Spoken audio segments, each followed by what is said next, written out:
inside this tribal village on a remote island here in Indonesia. What this village is about and especially where it's located, I'm going to tell you throughout this video, so make sure you watch it to the end and then you will know how to come here.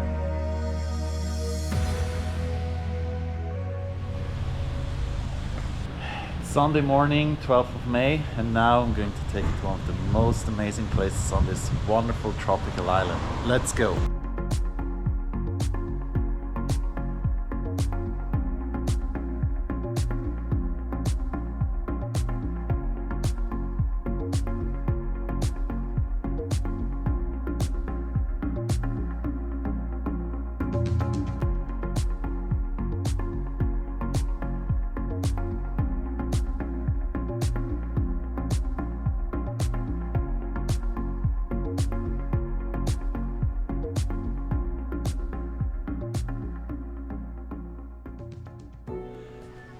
We just arrived at this village here and, well, I do have to say it's something very new to me. This is definitely a very different face of Indonesia that I get to see.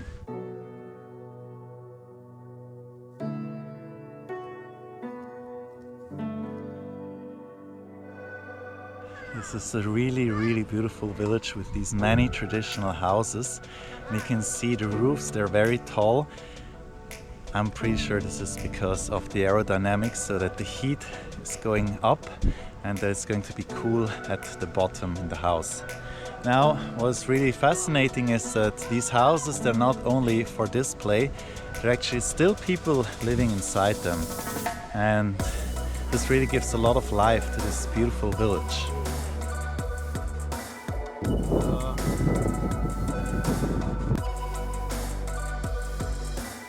Actually, the architecture is very smart. This here, these are like just leaves, and this is actually very good for the rain to just barrel off and to actually keep the heat outside.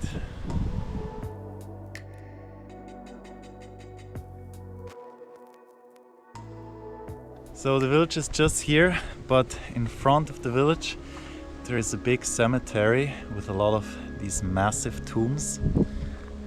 This is because of the Marapu religion, the native religion of the people on this island. Now, although majority is already Protestant Christian, they still have this kind of graves. But you'll usually see a cross on the grave, so you know that the person that passed away was a Christian.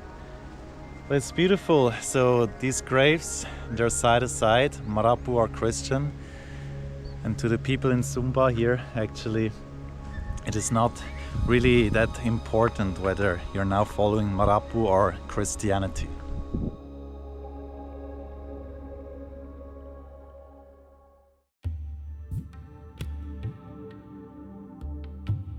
So this here is one of the typical souvenirs. So this should symbolize the ancestors, mother and father. And I was told by one of the villagers that on top of the roofs you can see there are like two crosses. They are basically representing the mother and the other one the father. Really interesting.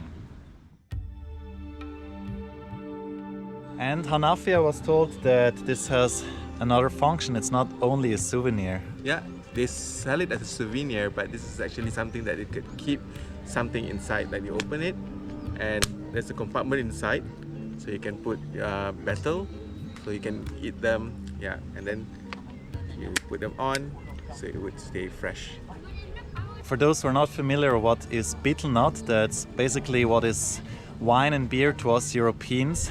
People in Malaysia or basically in all of Southeast Asia, they actually chew betel nut. Yeah, especially the elder ones, yeah, not the young ones. Then you see the teeth, they're changing to yellow and then brown. Yeah, yeah, that's part of their diet. Minta beli tapi bantu papa. Papa juga bukan minta beli sama mister, tapi minta bantuan dari mister. Begitu. Oh. Bukan jual beli tidak. Yeah. Minta tolong. Minta tolong. It's difficult like to donation. negotiate here. Yeah. Okay, 90.000. Abang, bisa. Okay? Tolong.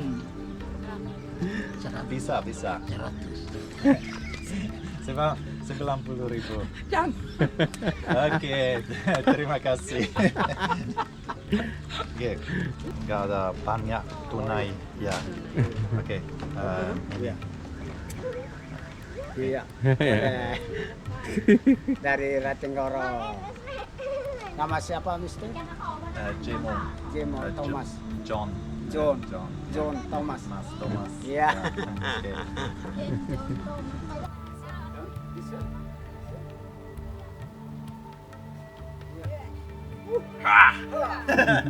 Kaya pati mura.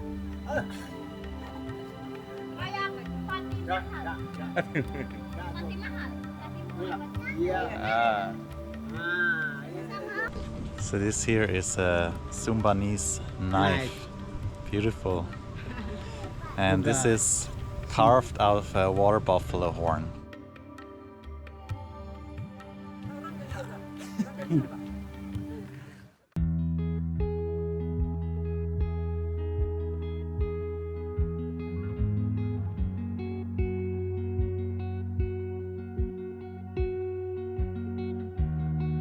In front of this beautiful village we have an even more impressive beach. Wow! Yeah, it reminds me of Talwat Sikulo in Padang in West Sumatra.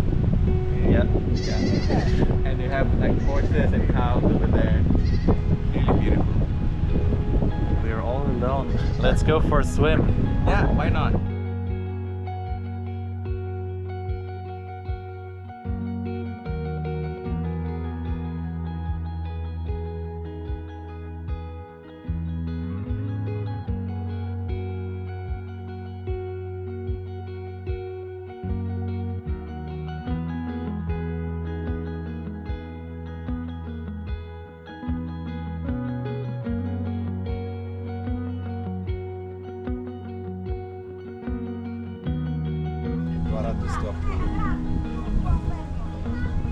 Okay? Okay.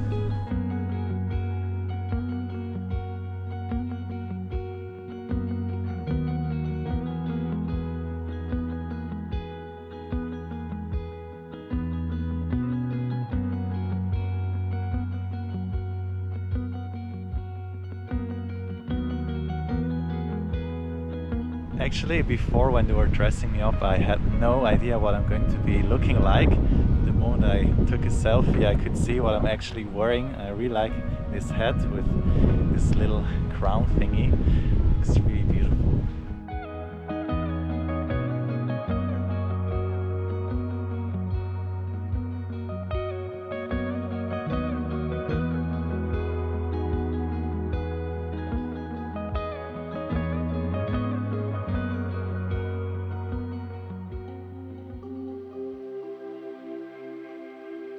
So in this village you can walk around freely, but you cannot enter this area here because it's considered sacred ground for the locals.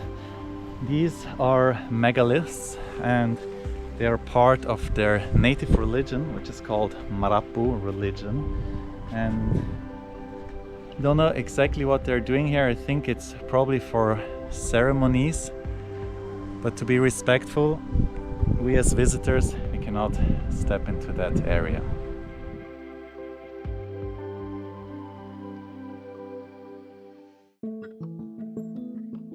Just made a quick stop here in the middle of nowhere before we're going to reach the next place. There are a few traditional villages. They're not really open for tourists in terms of as an attraction, but definitely they can be explored. So let's go and see how it's going to be in here.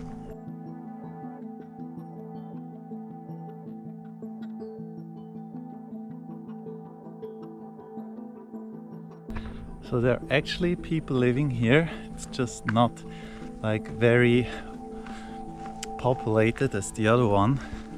But it's quite understandable because it's not really a tourist attraction.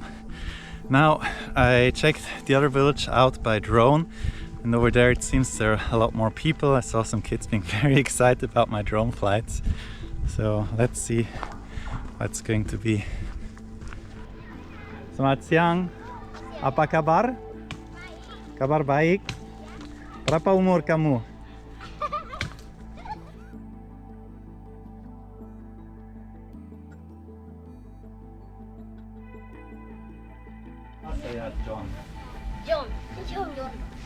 saya 34. 34. 34, ya. Berapa umur kamu? 8. 8? Ayo pergi di sana. Di pergi sana. Ayo. Jadi saya mesti ikut.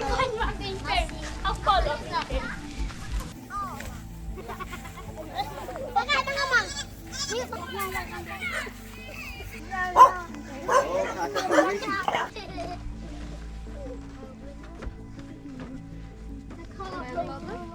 Dengan pakaian tradisi, pakaian adat Sumba. Terima kasih Bapak. Yeah. Yeah. So we are in this traditional village. It's very alive. Oh, It's not really for tourists, but the experience is very authentic.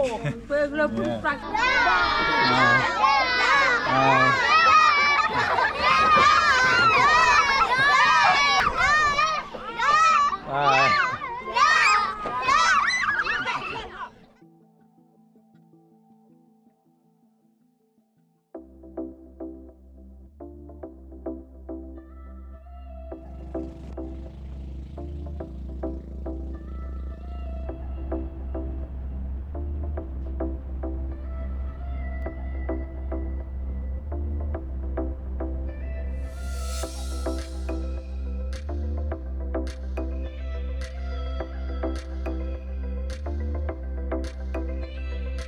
Halo.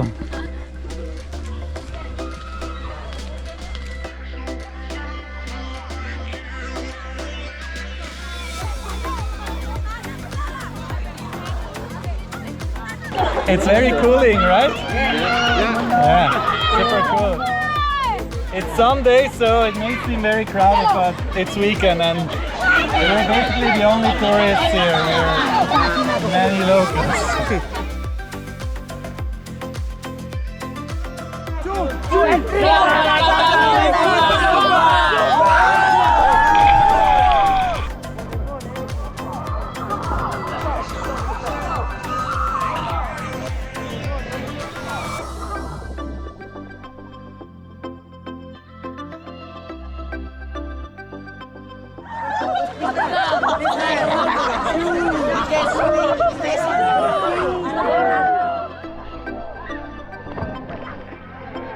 Super fun in here.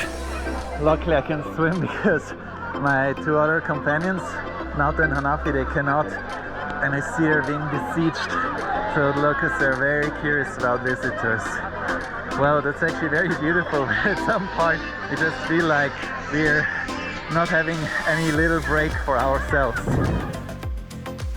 It was really great to swim in the Waikuri Lagoon, the water being so clear, but yet still, while outside, the waves from the sea hit hard on the rocks. There was a lot going on, watching the people jumping from the tower, but yet it was just us and the locals. What more authentic experience could we have wished for?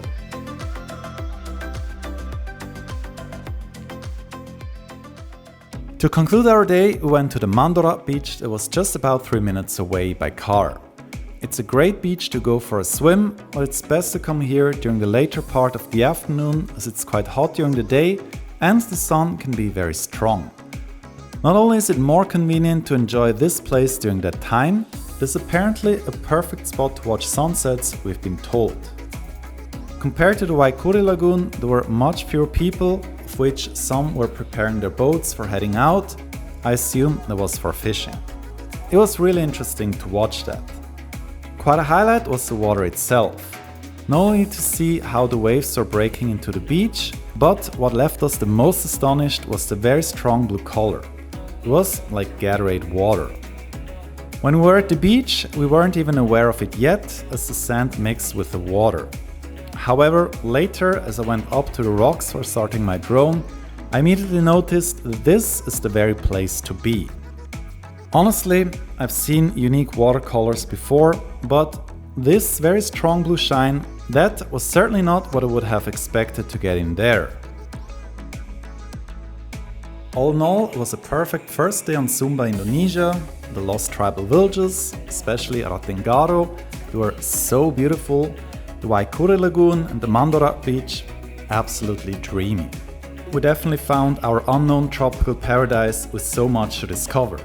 This is what I consider a true hidden gem, something that is so rare to find these days. I just hope Sumba will remain as pristine as this. Wow, this village here is really impressive with these tall houses, the people, and then also the background of the local culture. So if you want to watch more videos like this, then I'm going to see you in this video. Otherwise, if you're more interested in European places, then I'm going to see you over there.